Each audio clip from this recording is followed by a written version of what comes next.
and welcome to our panel. Ooh, we got some heavyweights up here, guys. These are really great people that know so much about this topic. So sticking to our script, first just tell us who you are, a little bit about your title, your affiliation, and then we'll just let people get to know you a little bit. Sure. Thanks, Mary. I'm Heather Noonan, the Vice President for Advocacy for the League of American Orchestras. Like many of you, the League is part of the nonprofit sector. It's a national service organization for the 1,600 orchestras across this country. And the way that we intersect with this particular policy issue is in kind of two ways. One is that we're very invested at the federal level in speaking up on behalf of policies that will increase equitable access to arts education. And the probably biggest way that we do that is through partnerships with groups like those up here on the stage, and by co-hosting a working group across all of the arts disciplines to advance federal policy issues. But we also recognize that 90% of the decisions about education funding are made at the state and local level. So our other role is to activate our orchestras throughout the country to be in partnerships and in strategic collaborations that will advance this policy dialogue at the state and local level. Hi everyone, my name is Bernstein and I'm the Executive Director of the Title IV-A Coalition, which is a nonprofit 501c3 organization made up of many, many diverse organizations spanning across the three buckets of the Title IV-A program, which invests in well-rounded education, which music education falls under, safe and healthy schools, and the effective use of education technology. So the main focus of our organization is to advocate on Capitol Hill, like I said, for maximum investments so that the programs that you all are responsible for implementing at the local levels have the most money so that you can serve the most students. At the federal level, we are really focused on taking the information and the stories that you guys have about the success of these programs so that we can all fight this battle uphill together to make sure that that funding doesn't go away, because everybody knows that every year in Congress there's always a threat of eliminating funding. And so this coalition, which actually both NAFME and League of American Orchestras, You got it. Is part of, and NAMM is not, but again, a selfless pitch here. We're on. You Send me may the be, form, but send me they're the invoice. amazing supporters, and so We're I just in. want to say that we are very grateful that the music educators are doing the work on the ground to elevate this program, and we could not be more thrilled for the support of the three organizations on this stage to help continue advocating for Title IV-A. Thanks. Hi, I'm Lynn Tuttle. I'm with the National Association for Music Education, so I help lead our public policy and professional development efforts at NAFME. We are a member-based nonprofit association. We represent about 65,000 music educators teaching in the K-12 schools across our nation, as well as those in pre-service. So those are the folks coming up to study to become music educators. And we are thrilled to be part of the Title IV Part A Coalition, one of the founding members of that coalition, because we know the power of getting additional funds out to help all students have access to music as part of a well-rounded education. Please welcome these remarkable women and the work that they do. Advance our next slide. Yeah, next one. There they are. So what are we going to talk about today, just so we have an understanding of our key takeaways, and then we're going to do a little quiz. It won't be graded and you won't get any stars, but we're going to take a quiz. Title IV funds are available to school districts. Under Title IV, music is part of a well-rounded education. How to be informed, be ready to take action, and why your advocacy is essential in accessing these funds, and a little bit about what that advocacy is. So, quick quiz, all right? This is kind of a raise your hand if yes, don't raise your hand if it's not a yes, because then it's a no, okay? So, do you know what ESSA is? ESSA. How many? Yeah, raise your hand if it's a yes. Well, not bad, okay? And what it is. Panel, what is ESSA? Who will answer? Go, Ellie, what is ESSA? It is the Every Student Succeeds Act, which is the federal K-12 law. federal 12K law that sets the federal policy by which states align and by which districts align to their states. All right, kind of like it's like 6 feet of snow. You need someone to set the path and others to follow, right? It's kind of the lead idea, right? And you could be forgiven for not knowing what ESSA is because it's also ESEA. So the original 1965 Elementary and Secondary Education Act gets a brand new name every time it's reauthorized, which shifts and changes from NCLB now to ESSA. Right, you may have known it as No Child Left Behind. How many of you know No Child Left Behind? Right, this is the replacement, the newer iteration. Been around for about, oh, that might be a question. No, that's all right. Go for it. Been around. When was it Just ask enacted? about- yes. Oh, wait. When was ESSA enacted? Anyone know? Yes or no? When was it enacted? All right. I heard somebody. That's very good. So it was December 10th, 2015. Considered the December miracle because it was already a very partisan Congress, but with Lamar Alexander and Senator Patty Murray. Patty Murray's leadership, it was a bipartisan bill and it was passed. And in that bill, we had some really vital language. What was the language in the bill? Call out if you know. What is the language in the bill that we staked our whole case on going forward? Music was considered part of a... Oh, boy, you all get juice boxes. You guys That is got just that one. great. Yes. The work of this, the 10 years that it took all of us, all of you, many of you, to help get this bill passed was to make sure that the language in the federal legislation was inclusive of music and arts education. And the term well-rounded, which interesting was used in earlier decades for what the education policy should be, re-emerged. Panel, what does that mean relative to all the titles or all the funding that's available in ESSA for music and arts education? Anyone want to jump in and address that? I guess When I'll we start. got the word well-rounded, what happened? Well, the lovely thing about well-rounded it sits in the definitional section of the bill and then is pulled forward into all of the other chapters of the law. It's actually a really well-written federal education law. We don't always see that. I spent a decade of my life working with No Child Left Behind. It was not a well-rounded or well-written bill. Certainly didn't have well-rounded in there.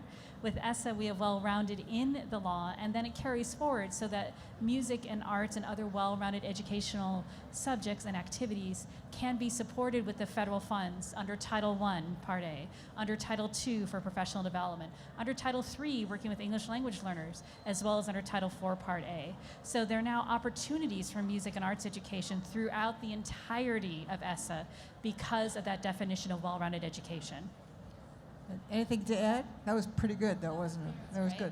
All right. So you might say, well, I don't really need to know this. This really isn't, I don't really work on that level. This is all, this is really kind of all policy wonky stuff. I don't really know. Why is it important to know this if you're working in a community, to know the essence of this? Allie? So you don't need to be an expert on federal law to be able to share your story about why music education is incredibly important. And so a lot of what happens, especially now with ESSA and with Title IV-A that gave a lot of flexibility back to the states and local districts, the decision making is happening at the local level. And so the superintendents and the local district leaders are making decisions based on what they are actually hearing from the educators. And what happens a lot is if people get nervous or they don't advocate for their specific programs at the local levels or even at the federal levels, sometimes the superintendents might think, well, there might not be a need for this then. And that's when the funds go away, because then the superintendents are maybe talking to their state leaders or their congressional leaders. And I think that as educators, it is so important for you guys to be able to explain why these dollars should be invested in your programs, both at the local level and the federal levels. I will tell you that the only reason that this coalition has been so successful as a new coalition coming in right on the heels of ESSA being enacted was because the people on the ground and the educators actually coalesced and shared their stories back up to us, because as an education lobbyist, I can talk about the law until I'm blue in the face. But what adds color to the law and the importance of the funding is you guys. And so I really think that the best thing that you guys can do is share your stories with the associations and with members of your organizations and your leadership. Get on those boards, get on those advocacy committees, and make sure you're advocating at every level, because like I said, it's the best thing you could possibly do for the future of the program. Everything that Allie just said. Plus, a reason to care about ESSA overall, and including this chapter of it, is that it was written originally in 1965 as a civil rights piece of legislation, and it still is. So the underlying idea behind this way that the federal government gets engaged in education is to create more equitable access for all kids for a complete education, which we happen to know includes music education. It's not complete if it doesn't include music education. So we have to care because we care about every kid in every community. And the key to unlocking resources is to get under the hood of the technicality that people like Allie and Lynn help step us through, so you can talk the language of the people who are making these decisions. And you need to know that as community members in your communities, you are in fact invited to be at these tables, to be part of these discussions. In fact, the law requires that school districts engage with community leaders to be part of those discussions. So when you go, and maybe if you're feeling a little intimidated to go knock on that school district door and ask, know that you're actually welcomed into those discussions. And in fact, they're looking for community partners to engage. That's one of the hardest things for school districts to find, are community people who want to be part of this conversation. So you're providing value, you're helping them be in compliance with the law, and you're bringing forward your beliefs and your understandings of what a complete education includes, and it includes music and the arts. So after this meeting, and maybe after you take a deep dive or even a little bit of a dive into some of the resources that we'll talk to you about, you decide that you're going to be a conduit for more information in your school district or in your community about this. So you go find a principal, you find an assistant superintendent, you find maybe an art supervisor that you already have a relationship with because you're providing contracted services with, and you say, are you up to date with what is available for us in the new federal ESSA law, which is now 4 years, almost 5 years? And you can say, there's a wonderful, well-rounded provision, and I know there are funds available. Could we go look at that together? Again, we call that the can I help clause, right? What one gets done when one offers assistance, one offers to be part of the solution and part of the discovery.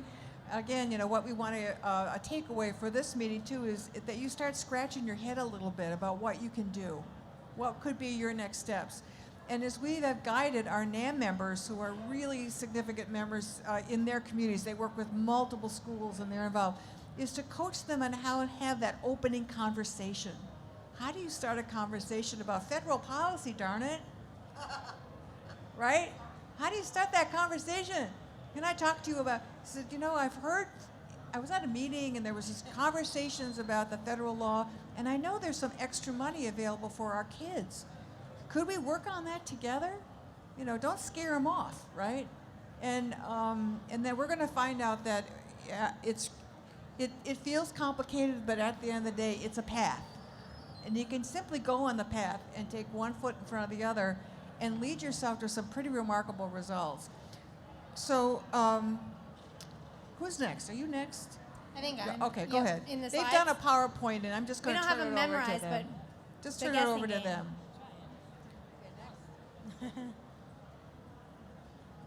For some reason, Where, we've got- where's, there oh, you there go. we go. There I you was go. like, where should we be Go pointing? for it.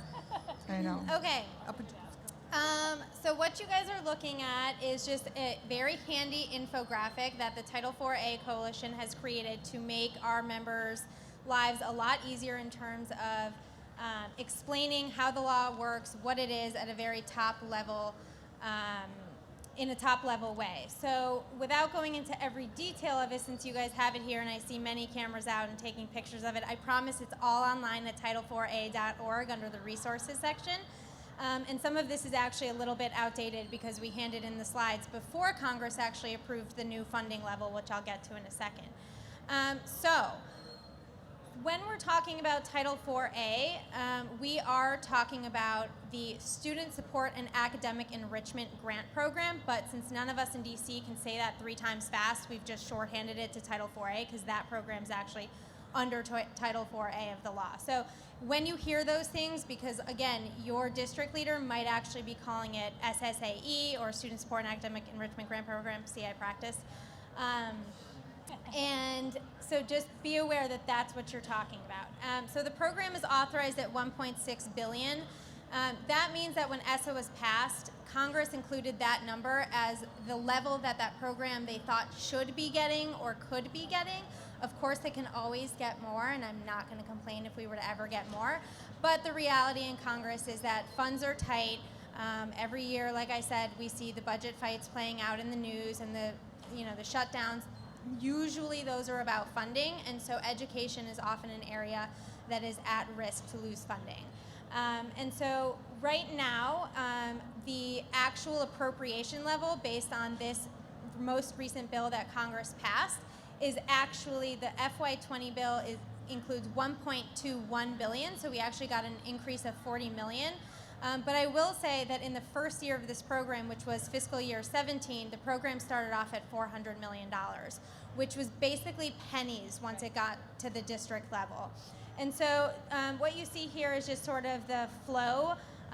So again, that authorization level, this one says FY 2018 allocation. So now we're at FY 2020. So as you can see, this needs to be a little bit updated, which is now $1.21 billion. And then the president's request. Unfortunately, this administration for the last 3 years has called for $0 in the Title IV-A program, but thank God for your advocacy and the advocacy of our coalition members. We have made the case on Capitol Hill that this program is extremely relevant and is extremely necessary to, again, invest in safe and healthy schools, well-rounded education, including music education, and the effective use of ed tech. And Congress has been the one to actually say, no, we're not going to eliminate this program. But it all was because of the advocacy of these groups. And then just in the blue, you're going to see the process, sort of how this plays out getting to the district. So what ESSA did was devolve a great amount of flexibility to use federal funding back to the locals and the districts. That was a huge Republican priority.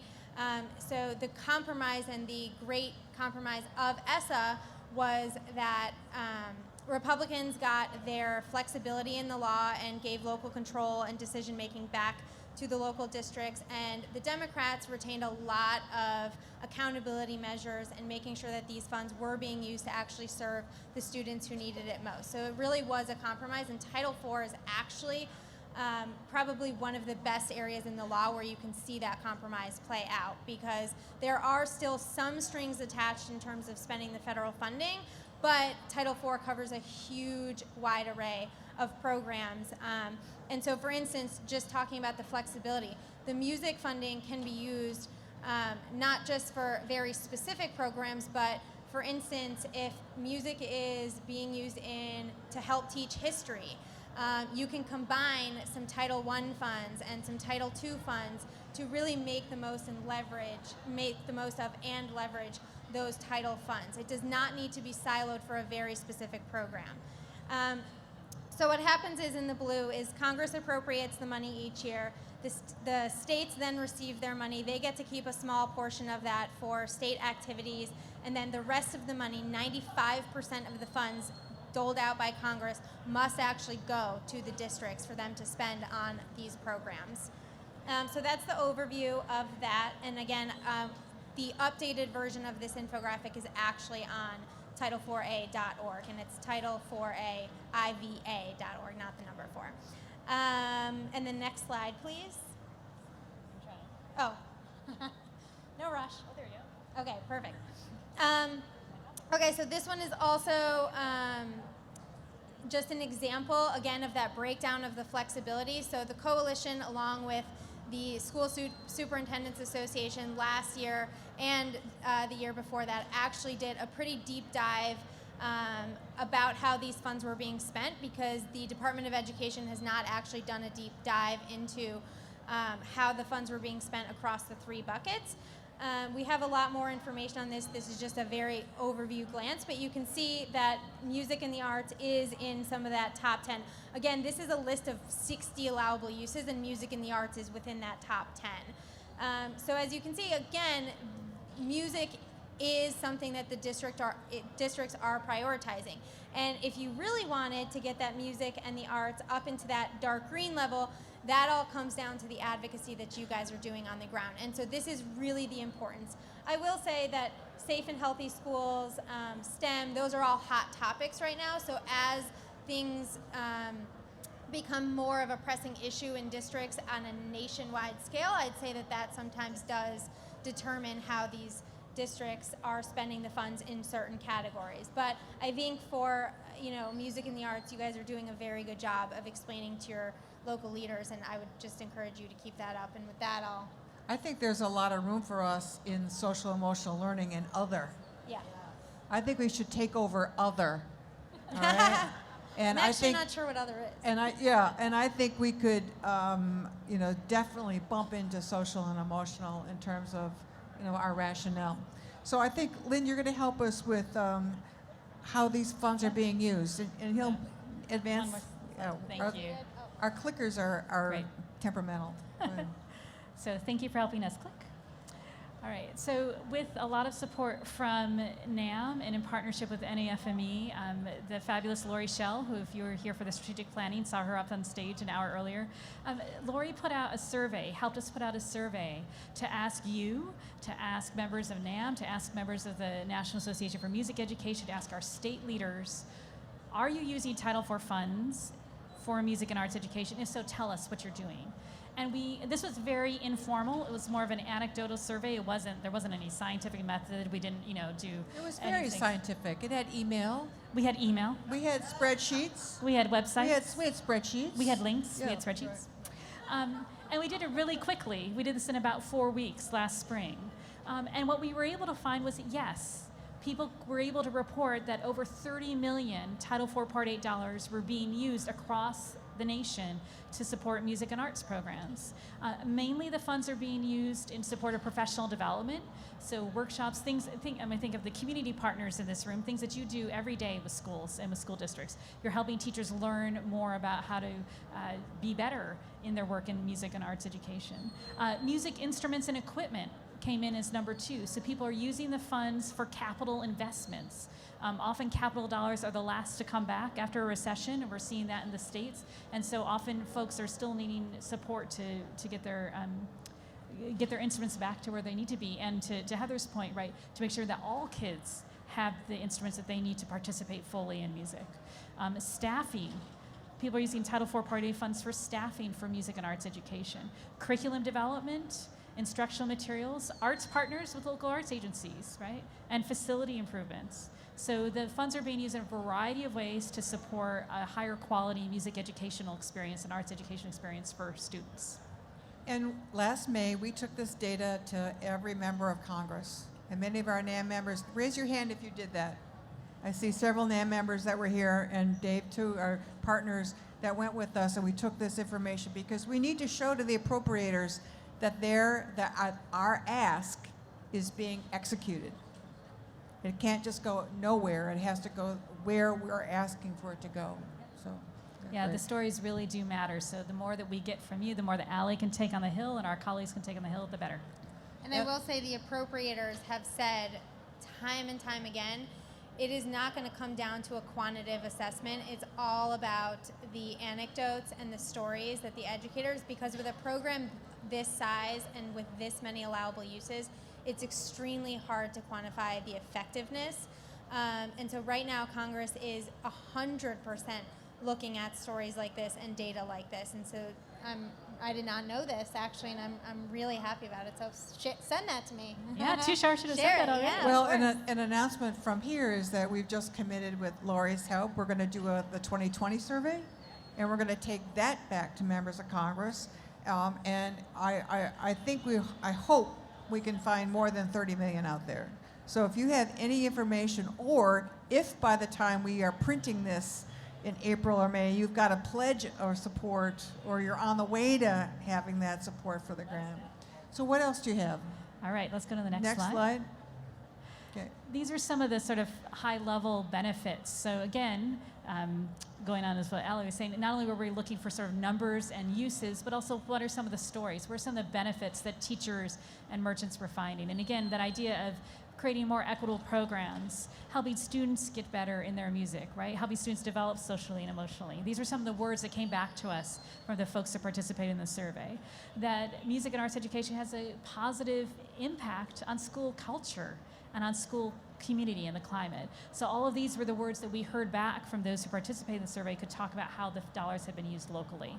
So again, these are very powerful. These are some of the stories that then get to go back onto Capitol Hill with NAMM members and their fly-in, with members of the National Association for Music Education on our Hill Day, which follows about a month after NAMM's fly-in. These are all the stories that we brought back with us to share with the appropriators. And the stories you take to someone in your district where you're going to go have the conversation with, because the districts apply for these monies. Right up the street from where you live is a person in an office that is probably going to be the one that will be either working on this or actually filling out a form. And They're to- right yeah. there. And there's 14,000 school districts in America, and I know you live near one. And to that point, Mary, these stories not only work with the appropriators and Congress, right, but these are stories you can share back with your school districts, because this is new. This is still new for the school districts. And sometimes they're a little intimidated or a little frightened because they've never applied to use federal dollars to support music and arts education. That feels kind of new. And so being able to share these stories and saying this is going on, districts are doing this, you can do it too, is not a bad thing. Yeah, and I think you guys bring up a great point. So how many of you remember applying for grant programs under NCLB, competitive grant programs? Okay, so not many of you. So this is a huge change. These applications look very different because Title IV-A is not a competitive program, it is a formula program. So as I mentioned, by law, 95% of the funds for Title IV-A that are doled out from Congress must go to the district. So it is not districts and states competing with one another to get these funds. Each Title I district is eligible for this. And honestly, we do know of some districts that just kind of forewent the application and didn't apply because they thought it was going to be such a hassle. But It's a form. I've it's a seen the form. Yeah. It's a form. And they are eligible, and so you don't need fancy grant writers. So if you are a small district, you don't need to hire a fancy grant writer, which it actually was part of the equity piece of Title IV, is that a lot of times in these competitive grants, some of the same districts were winning the grants over and over and over, which was not an equitable opportunity for some of those smaller districts that maybe couldn't afford to hire a grant writer to help them get those funds. So it is really, really important to make sure your district is actually making use of those funds, which, like we said, are actually sitting there. Is it downloadable? Like, can we fill out park lot? No, you have to work with your district. You have to work with your district. The districts apply for it, but you are the catalyst to start the conversation to get that done. That's the key takeaway. I think we have another slide. Another slide. And then we'll just roll through these quickly because I know you'll have access to this if you sign in on your way out the door. But these are just some very concrete examples from across the country of how the funds have been used, right? I love 3 new tubas for the elementary band program in Connecticut. In Rochester, New York, professional development and culturally relevant curriculum and pedagogy. Go on to the next slide, please. Yeah. Next slide.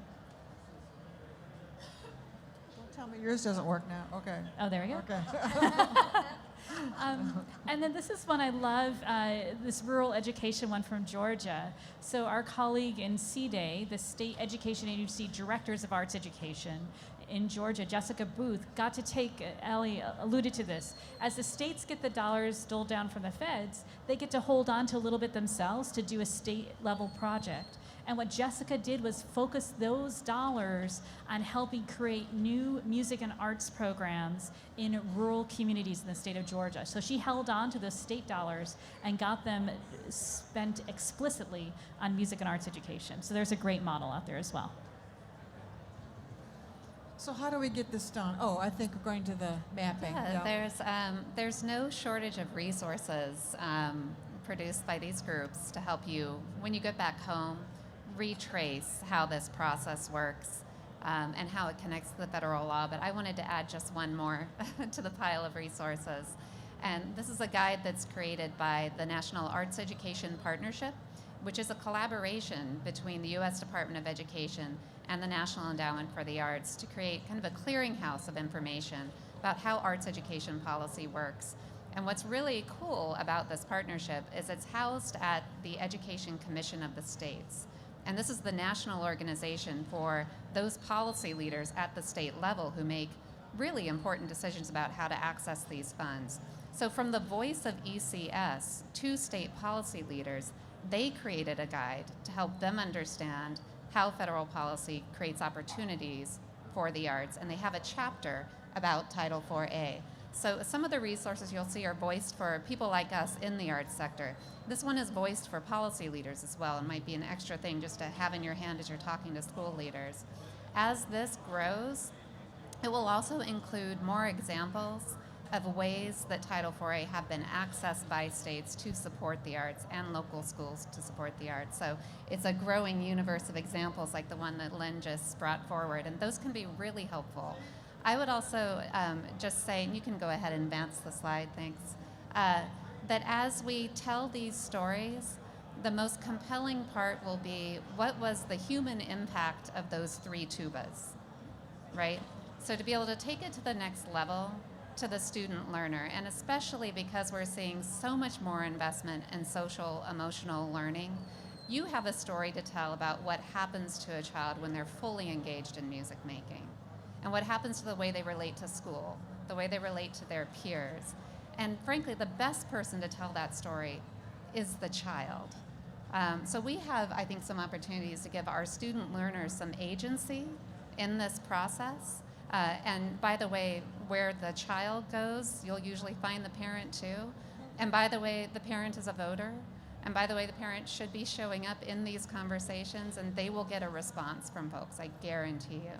So as we keep kind of articulating, what does it look like when we see the funds used the way we hope they might be, we need to make sure we're kind of lifting up the voices of those who are engaged firsthand in the benefits of the resources. Yeah, it's kind of Advocacy 101, but with a Title IV around it, Spin. right? Yeah. So the target is a little bit more, feels a little bit more complicated. We hope we've demystified it for you, right? I mean, it's, but we're kind of back to Advocacy 101.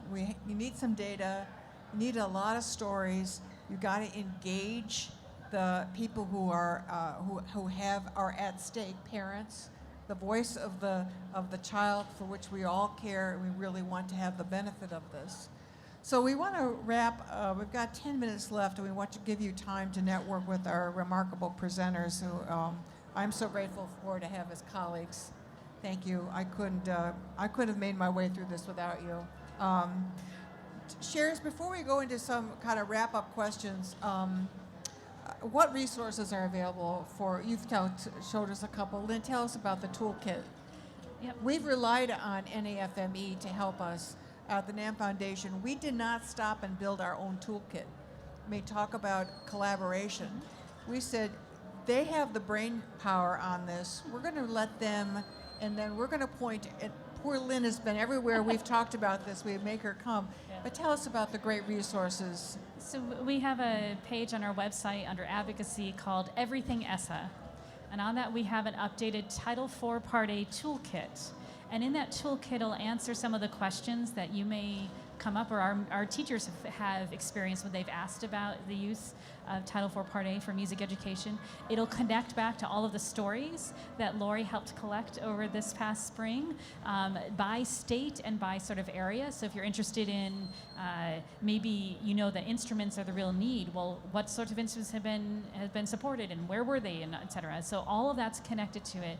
And then we'd love to hear from you as you start to do this work. If there are questions that you ran into that we didn't have in our FAQs, let us know. We will make sure we get those responses up too. So it's meant to be sort of an evergreen piece that grows over time and pulls on your great wisdom as well as what we're hearing from our teachers. It's really the go-to place to get started.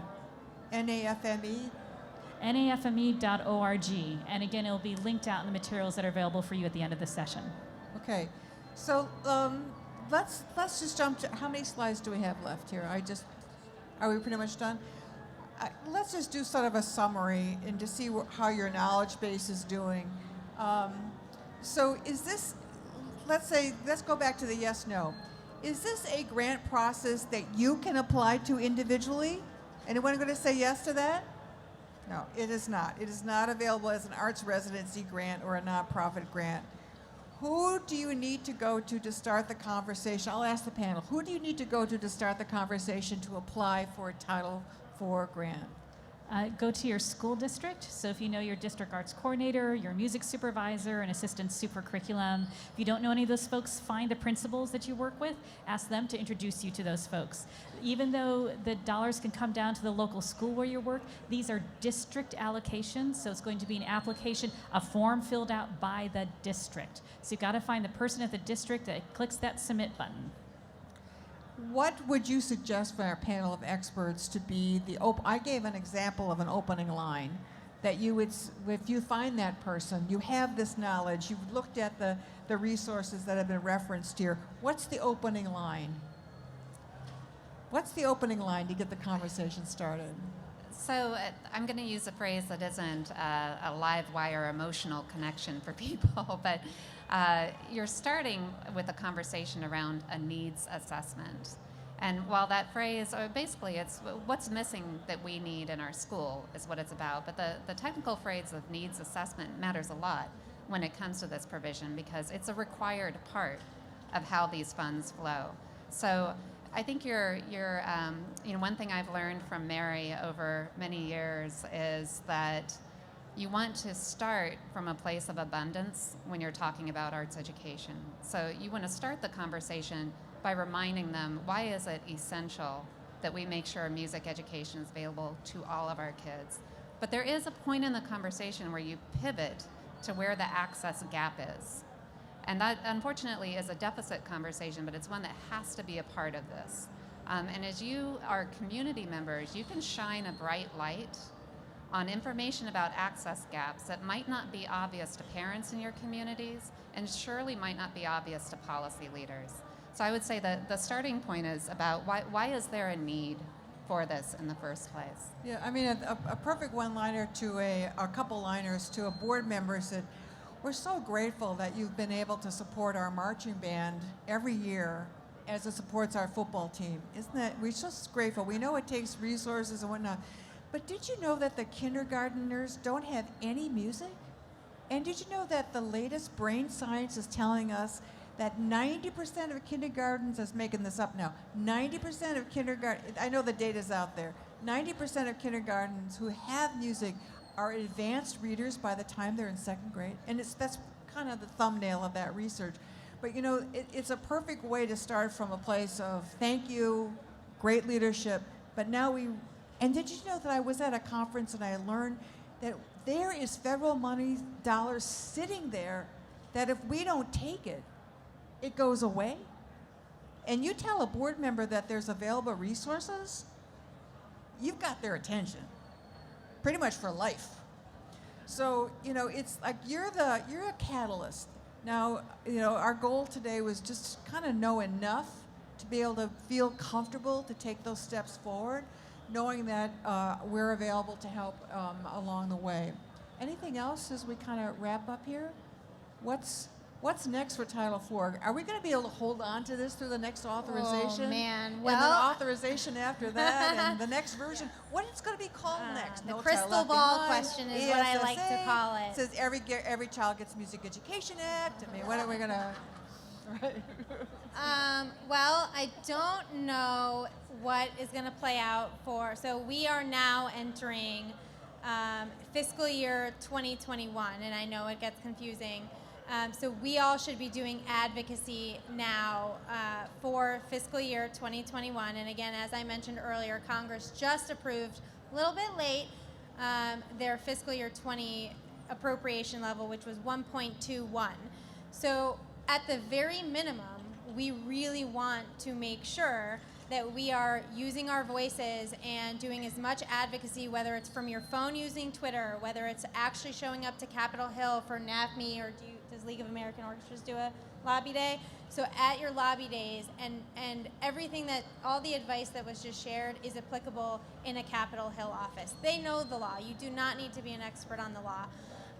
So my crystal ball prediction is that because this is a strong bipartisan program due to the continued advocacy from the rural areas, the educators in cities, and pretty much everyone all over the map in terms of the importance of this program, I predict, and I lay awake at night hoping that this will always remain true, that this program does at least remain level funded, because Congress did agree to a budget caps deal, which allowed for some new investments and maintaining investments in these programs. But again, as we keep repeating, without your stories, if Congress for 1 minute forgets and doesn't think that people are caring about this and making use, like we saw, in really creative and great ways to improve the lives of students, it is susceptible to going on the chopping block. So share your stories, whether it's through NAFME's site, whether it's through the Title IV-A org's links on Share Your Stories. We need those to make sure that this program stays alive. I think Allie's reminded of something that is really, really important. You know, approaching these grants, I know I ran a nonprofit organization. I know what the fundraising and development needs, realities for resource development to keep programs going, and I know what the you know, sort of the approach of writing a grant. You write a grant so you can get funding for your direct services, right? I mean, that's kind of. But this is a grant program which is to support student learning, with or without your direct services. You may ultimately, your organization may ultimately be in the formula to provide those services. But when you approach the argument from a point of what students need, we will win. I mean, that's the bottom, that's the intentionality of this program. That's why NAMM got into this so far, for all the work that we're doing and our coalition and our training of our NAMM members, pretty much what we just went through. And that what we all can do collectively is to make sure that the 50 million children that go to school every day are confronted with a well-rounded education that we know that they will thrive in, with music and the arts are there. Any final thoughts from these gifted ladies here? We're so lucky Thank that you they're for on your the front advocacy. line. They're on the front line of this every day. Thank them. And I think they'll be available to network with all of Thank you. you. Thank you Thank to you to the my Dean panelists. and the Associate Dean of the Nonprofit Management Institute. That's David Dick and Lori Schell, for running this wonderful program. I hope you stick around and do all 7 courses. Is that right? All right. So we really hope that we see you around the NAMM Show. Join us Saturday morning for the Grand Rally. The grandest rally of all, to bring us all into the mindset for the year 2020. Just a reminder, 1 year from now, it'll be Inauguration Week. So when we're back at the NAMM Show, so let's be mindful of the work that's ahead for all of us. So have a great NAMM Show. Thank you. Thank you.